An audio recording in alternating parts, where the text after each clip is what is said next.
I found those. I found virtual reality goggles. Is this blood? Maybe. From all the people I've shanked. Or they shanked. These butterfly knives have... Dude, if anything, they should have keistered those before they got raided. I am super fucking jealous right now. That was probably my favorite find. I take it with me everywhere, honestly. Holy fuck. Are these legal in Nevada? They're not legal in Nevada or California. I don't know where they're legal and in. yet, you bring it with you everywhere. And yes, I bring it with me everywhere. That's my equivalent of bringing a switchblade with me. If you if you randomly get pulled over one of these times after you leave my house. Just saying. Yeah. No, they're... Dude, those are fucking sweet. Why, thank you. Why, thank you. Yeah, that's definitely my favorite find. I found virtual reality goggles, but the reason why those aren't my favorite because a panel's missing from the front, so I have to fix it and I have to get it working. I haven't tested it out yet. Now. I found but here's the weirdest thing. I took, just for klepto reasons, an entire grocery bag full of bootlegged Chinese sitcoms. Damn it, I was hoping you'd say noodles. They had a fuck ton of noodles, and I could have taken them. Chinese sitcoms? I did find an entire bottle, unopened, of Christian Brothers brandy, which I forgot to bring back home. I left it at my sister's, of So you course. bring the butterfly knife and the virtual reality, but you don't bring the alcohol. Well, I had to leave a very specific place in the kitchen so that the husband didn't ask questions. Yeah. I stole a box full of weird crackers, weird Chinese crackers that were weirdly delicious. They were like salty and sweet at the same. I don't know. Anyway. Well, sweet and sour is weird too. Yeah, naturally. But you owe it to those motherfuckers to learn how to use that butterfly knife. Oh, I was flipping around like crazy in their garage to the point that on mine, my Americanized version. I mean, like crazy though, like crazy skills. Right. The Americanized cheap version that I have, not only is it not sharpened because they're not even technically supposed to be legal, they're more like a prop thing that I found at some like touristy spy shop, but also there's a very specific handle you're supposed to hold so that you never cut yourself on the blade. For me, for the pair I used to have, or still do, it's this one. It's the one with the latch. So, just assuming it'd be the same, I started flipping it around one day in her garage and totally cut myself on it. But ever since then, like, I'm trying to practice, like, go between hands. Like, I'm not that good yet, but... You need to get Punisher skills. Yeah, or fucking little girl, Chloe Grace Moretz from Kick-Ass. Yeah, that's what I was thinking. You said Hit Girl skills. I got you. Yeah, well, I forget her superhero name a lot, so I just say... Well, yeah, they really had fucking weird names in that movie. Yeah, they were like very generic names, and you would think that they, being generic, you would remember them better, but no, I don't. Hit Girl, the motherfucker. I don't even remember that one. The motherfucker was Christopher Pratt's McLovin in number 2. Oh, see, I don't remember shit for 2. Oh. Yeah. I also watched it recently. Oh, okay. And I have a problem remembering things that I probably shouldn't. Selective memory. I don't know what the fuck it is. Okay, Christina, she had me watch Rue a weekend or two ago, and I was like, oh yeah? She's like, I'll pay you. I was like, what are you going to pay me? She's like, how about a crisp high five? She said, a crisp high five. And I went, what the fuck is that from? And she sent me a GIF, and I was like, that's not what it's from. And I Googled crisp high five, and it was from Deadpool 1. He didn't have any money in his spandex, and he's like, how about I pay you with a crisp high five? Okay. And I went, just the phrasing I remembered. I went, what the fuck is my problem? Yeah, I can be the same way a lot of the time. I think about quotes or references or even lyrics or whatever, but I never know exactly what they're from. Shouldn't say never, but you know what I mean. Exaggeration. But yeah, and that it took us about 6, maybe 7 trips back and forth between. That's not suspicious at all. Yeah, like little robbery ants.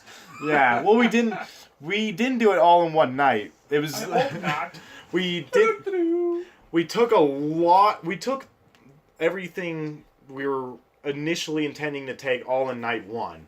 But then I went back myself night 2 and maybe even night 3 or whatever. I told her about it, and then she was like, oh, well, let's go back again and check again, blah, blah, blah. So then we went back for a 4th night, because we were constantly testing it. We saw another notice get placed on the door in the time frame of us doing this, and it was something talking about how this was now property of the bank, everything inside of it, property of the bank, and whoever's the owner of this house needs to come and claim this mess as soon as possible.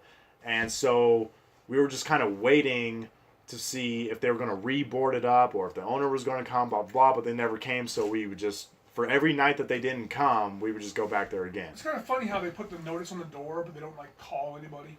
Yeah, right? Like, phones don't exist or something. No. What the fuck is a phone?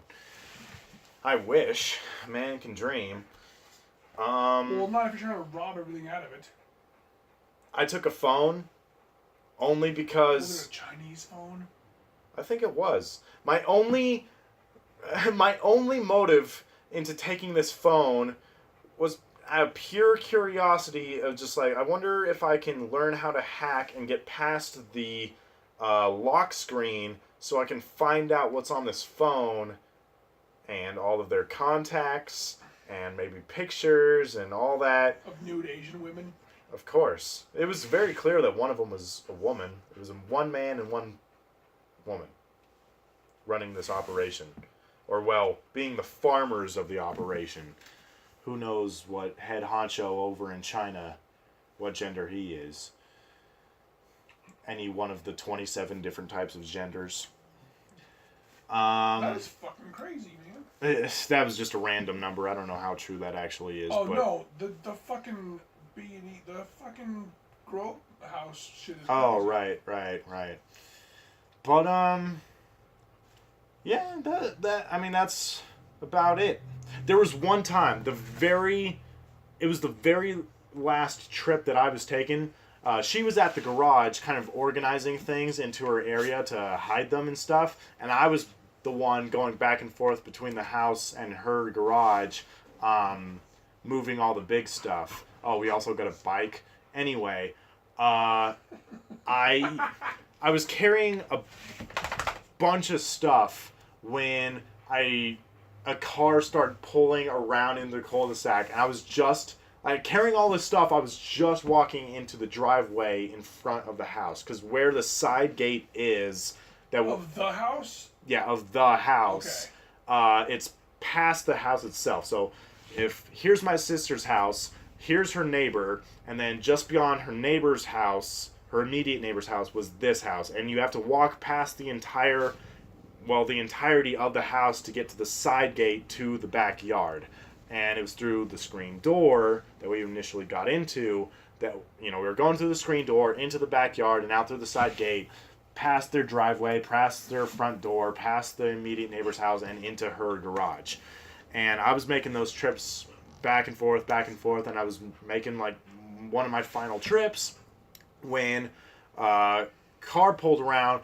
I didn't drop anything because I know it was fragile. It was some sort of electronic. It may have been the humidifier or something that I was carrying at that time. And I just ran. I barely ducked behind the side gate just in time as the headlights kind of, as they spun around the circle. And I kind of peeked out real quick, like, oh fuck, like, did we get caught? Is it the cops? Blah, blah, blah. No, just some bitch in a minivan. I don't know what the fuck she was doing at 4 a.m. checking up like this cul-de-sac, but whatever. Scared me shitless, but then I just looked out and like, okay, gone? Yeah, cool. And then you appreciated the adrenaline. Of course, that made it that much better. But that is right around the time that the sun was coming up, so it was like, alright, good thing this is the last trip. Maybe she was looking for her lost soccer player kid. I don't get the reference. I was that she's a minivan. Yeah, okay. I was thinking maybe that was a specific thing in the news lately. Nope. This is probably one of the longest podcasts we've done since the first one. Probably. I was going to say, though, didn't we have a problem? No, that was the laptop that I was doing it on that it didn't record. Yeah. Okay, I was actually kind of panicking about that, but... The fact that you're panicking is nice, because you care about the podcast to an extent. Cracking AIDS. What? It kind of sucks because I know I interrupt you so fucking much. I don't know how the fuck you put up with me at all. Jokes pop in my head. Meditation. Jokes pop in my head, and I sometimes go, "That's not that funny." Don't say it. But you listen to the first podcast, and it's like, dude, let Alex tell his fucking story. What the fuck's the matter with you? And it just makes me feel bad. But then all the shit you got makes me feel like, fuck you. Because this is how life works for us. You have a life. So you go out and work in movie theaters, and you go take shrooms in the woods and waterfalls, and you get fired in awesome circumstances, and you go to specific weird unknown places, probably off the map in California somewhere, and do B&Es. And I just sit in my house and interrupt your awesome stories with stupid jokes. Well, that's my adventure. That's what I keep telling all the very few people I keep telling. It's just a matter of going out and doing stuff. It's like, do you want to sit around and live in a loop like a fucking record player all the time until your life expires? Or do you want to break that loop and challenge yourself into making new experiences? Everybody, even me to an extent, we're all by nature reluctant to change. It's hard, it's far more difficult to adapt to change than it is to revert to old habits. It is so much more easy and convenient to fall into old habits and old patterns. And as soon as you can notice that and recognize that for what it is and accept it, you can break free of that.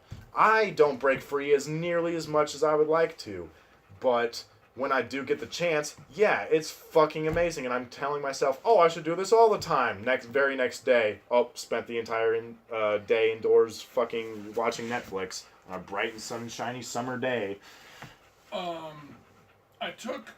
I think I had Rue still, but I took him up to 7-Eleven. Actually, okay, this is really fucking sad, but I really wanted a Roberto's enchilada. Okay. And I didn't have any fucking NAS in the fridge. And I went, oh man, I'm going to have to walk all the way to 7-Eleven that way. It takes like a half an hour. And then I'm going to have to go all the way to Roberto's the opposite way to get an enchilada. And I was like, I don't need an enchilada that bad, do I? Like, I don't need NAS that bad, do I? And after like 3 fucking hours, I finally went, all right, let's go. And I fucking walked to 7-Eleven with him and Rue. And then I walked to Roberto's by myself. Okay. But like, it's not that I don't have a problem with going out in the world and having experiences. It's that I've been having a problem with depression, and I'm not saying, oh, it's a disease, just let me wallow. It's more of an excuse on my end, because I sat out there a couple days ago with him, and I was just sitting there writing, which right now, music and writing and getting all that shit done is a more priority for me. But you and I do have to leave for a second, because I have to show you something. And I have a story to tell you dealing with adrenaline. Because I just went to the state fair in Carson on Friday. I have no problem living in the house. I just don't like people. Yeah. Because I go outside and see people and go, oh, they're all stupid, I want to go home. But yeah, I've realized that being in the house this much is what contributes to my depression. Mm-hmm. And Christina knew that when we lived in the apartment. And if I just step outside and sit in a chair, I feel 10 times better. Yeah, even if just for a few moments, right? I was out there for like 3 hours. Dude, that was the craziest thing. One of the craziest things I realized while I was down there on vacation. I didn't do much more than what I do here at home. I for the most part, stayed in their very nice house indoors watching Netflix, watching this new show that they got me into, this Wentworth show. I just binged it for the most part that I was there, or watching other shows with my niece. I didn't go out all that much. Part of it was because, knowing that I don't have a job, I wanted to be conservative with my money and my gas, which gas leads to money and all that. But the other part of it was I realized it's not just what you're doing, it's the environment in which you're doing those things. So yeah, I get extremely miserable and angry and depressed with myself whenever I'm doing these things here in Reno, Nevada, in my fucking shitty, disgusting condo that doesn't at all feel like home and makes me feel miserable every time I'm walking through the front door. Yeah, I coop myself up in there for a very nice, bright, sunshiny summer day watching Netflix, and yeah, I have every right to be miserable. I fucking hate it. But down there with, good company, and just walking out the door and just sitting in their driveway, just fucking, I was working on my tan quite a bit. I would just sit there in their driveway and I would be reading Dante's Inferno. No different than what I would be doing here, but just the fact that I'm with good company and I know I'm in California, it's all state of mind. It really is. It's primarily state of mind, but also I contribute a lot of the happiness that I was feeling, the almost hypocrisy-like happiness that I was feeling, to just the environment I was in and who I was with. It was like, oh, I'm with people who I feel like I can actually talk to, I'm having a great time with, unlike, this person who, I love Jared with all my heart and penis, but I can't talk to him about shit because we don't have enough in common to do so. We're not close enough to do so. So most of our conversations are very one-sided, and they're on his side. It's mostly music or the movies that he likes, and it's like, I can't really talk to you, dude, because I don't know shit about music, and I don't know about shit about all this other stuff you want to talk about. But sounds like he he likes music more than I do. I wouldn't know about that. Well, it's always music, or if that's all you can really talk about, then that's something. Yeah, primarily, at least. Yeah. Okay. So we lived at the apartment. Last year. I had just started growing mushrooms. Okay. I had just started growing mushrooms, and I was feeling a bit nuts. I was feeling, I don't want to say stir crazy, but I was trying to. When I first moved here, I drank a bunch. I had at least half an edible, and I had a bunch of mushrooms to Why'd you get closer to me? Just to make sure that you're caught on stream during your incriminating tales. all right, that works. And I was compensating, it felt like freedom, but it wasn't. I was mourning. So in this other way, I was being reckless. So we lived in the apartment. I just started growing mushrooms. Just to reiterate. Yeah, some of them had popped up already. You are pissing me the fuck off. And I decided, you know what? I would go spray paint some shit. So I went to the bridge by our house, and I did a nice little white outline bottom thing. I don't know, first coat or whatever. And the way the bridge is set up is there's a street light near it, and where I wasn't dark enough, so I could have, I saw a light from a cell phone and went, oh fuck! So I decided, you know what, I'm high. Oh yeah, I had an edible too. Before it was legal. Yeah, and I decided, well, I should probably go back to the house, because I was trying to up my high. Because I was being reckless. So I put the spray paint in my pocket and walked home. Then I heard street racers.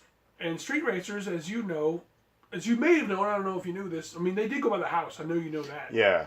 But they would go by our house to avoid cops. Oh, it wasn't part of their track? No, it wasn't. Oh, okay. They went there to avoid cops. Oh. Right by our house, which was awesome. Right. Yeah, So I would hear them some nights. So I decided, okay, I'm going back out now. to finish my fucking tag. So I went out there and I finished my tag, and I have spray paint in my back pocket. I had just started growing mushrooms.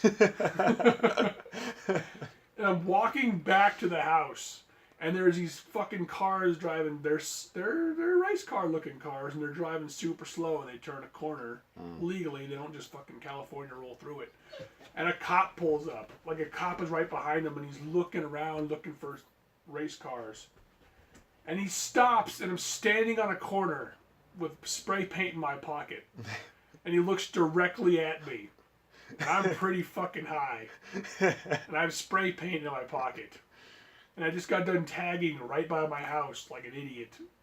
Beautiful. And he's staring me down like I might be, I don't know, a lookout, or he's looking at me. Cause it's like fucking 2 in the morning. He looks at me like, what the fuck you doing? And I just give him one of these... one of these little half waves, like, hey. And he nods and drives away. But my adrenaline was like, oh fuck, oh fuck. I'm done for. So I decided, dude, I have plenty of cardboard boxes in my house. I'm going to go make a sign that says pigs nearby and stand on the corner. That's amazing. And I spray painted the sign, and I walked outside, stood there for like 2 minutes and said, this is gay. And I walked back in the house. Had enough of that. It didn't help that Christina was gone, too. For some weird reason. But yeah, that's my adrenaline story. Ah, well, that's a good... Yeah, dude. Well, he was probably more focused on the street racers than you. Even if he knew... Even if he saw the spray paint in your pocket and thought what you were up to and everything, he's probably like, well, what's going to look better on my quota? Probably. Well, my back was also to him. Or not to him. My back was... I was fully facing him. I wasn't sideways or anything. So, because I was standing on the corner about ready to cross the street. And you said it was in your back pocket? Yeah. Yeah. But I wasn't where the crosswalk was. I was like 10 feet away from the crosswalk. Okay. And that's what made it suspicious. So the crosswalk was to my left, and I was 10 feet... Yeah, obviously I was 10 feet to the right of the crosswalk. And he looked at me like, what the fuck are you doing? Like, are you about to jaywalk, man? I gave him a half wave, and he went, he's alright. Drove away. Oh, wait, let me adjust my glasses. Oh, he's white. What am I doing? Take the corner. Yeah, exactly. Which brings me to 2 different things I was going to say earlier. One, with the Breaking In movie, it would be a lot more realistic. Like, you know how they say art mimics life? Mm-hmm. Life mimics art, whatever. It would be a lot more realistic in Vivica Fox's movie Breaking In if she went to break into her own house and she got arrested by white police officers. That should have been how it ended. Yeah, that's how the end of the movie. 2, the fact that you sat there and told me 2 houses down from my sister's house, the fact that it was that close in proximity, that's dumb as shit. But then again, you didn't spray paint a bridge right by your house, so... Well, it's like there's a lot of people in this neighborhood. Who are they going to say it's by? The only really stupid thing that we did was, we didn't wear gloves. So our fingerprints are probably all over the place. But I don't think they're going to look that far into it. Have you ever had a felony? Have you ever been fingerprinted? No. Then you're good. Shut up. Oh. If they were my fingerprints, we'd be fucked. Oh. I got fingerprinted when I went to... For a misdemeanor, it may have been just because it was domestic violence. But that one time you get put into the system. Yeah, I got fingerprinted. But, I'm just going to start burning them off like Fight Club. Yeah, there you go. Hot fucking weld them off or whatever you did to your finger tattoos. Still miss those things. Just get them re-tattooed on your finger. That would be the stupidest fucking thing. I want to get them on my toes, but it kind of sucks. Right. It kind of sucks because I wanted to have truth hurts on my knuckles and truth heals on my toes, but now I gotta choose. I thought about having putting like really small letters, truth hurts, or like truth hurts, truth on one finger, hurts on another, and then truth heals, and then truth hurts on the other hand. I like that. I don't know. Never know. I once I have the money for it, I think I would like to get another one. I would like to get another one that I'll regret in a week's time after the fact. I need to call Aces and see about my Aquatine tattoo. Ah. I have $700. Oh, wait. Didn't you say that the first sleeve was like $2,000? That's what I looked up. But I'm going by Rob. I doubt he's going to fucking charge me up front. Like, he did your Mortal Kombat tattoo and you didn't have to... You paid for the first session and then you didn't pay for like the third session, right? I mean, Yeah. I'm not hoping for a discount or anything. I'm willing to pay what it's owed. I just need to get on the ball as to like, here's all the characters I want on here and discuss it from there. Right, get an estimate and we want colors and all that junk. Can I see that? Oh. So, I also kind of want a tattoo where it is a, what are you looking at me like that for? I kind of want to do the whole thing, you know, like we kind of have this weird traditional thing where we start the podcast mid-sentence and then we end it mid